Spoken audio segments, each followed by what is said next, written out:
पारादीप पौर परिषद बजेट अधिवेशन अनुष्ठित हो 2024-25 आर्थिक वर्ष पर बजेट परिमाण 80 लाख छुई।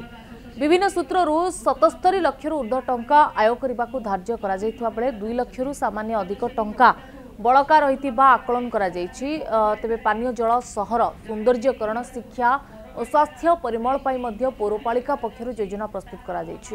बैठक में पारादीप विधायक तथा शिल्प मंत्री संपत स्वाई जगतसिंहपुर सांसद विभू तराई प्रमुख जोग देथिले। म्युनिसिपालिटी जो बजेट अधिवेशन पाखापाखि 77 कोटी ऊर्ध्व टंका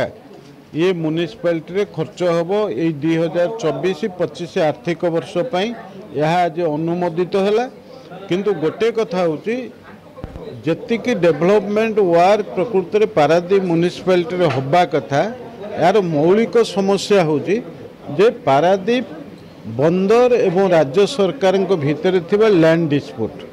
जदि लैंड डिस्प्यूट ठिकाना भाव में समाधान हो जाई परिबो राज्य सरकार निर्दिष्ट जगह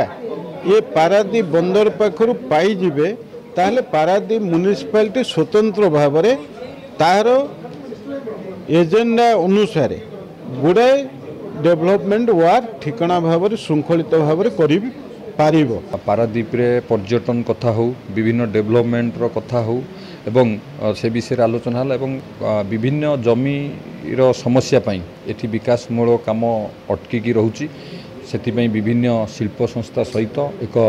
जॉइंट कोऑर्डिनेशन मीटिंग रो आवश्यकता अछि। आज मीटिंग रे मध्य से विषय आलोचना हला डिस्ट्रिक्ट एडमिनिस्ट्रेशन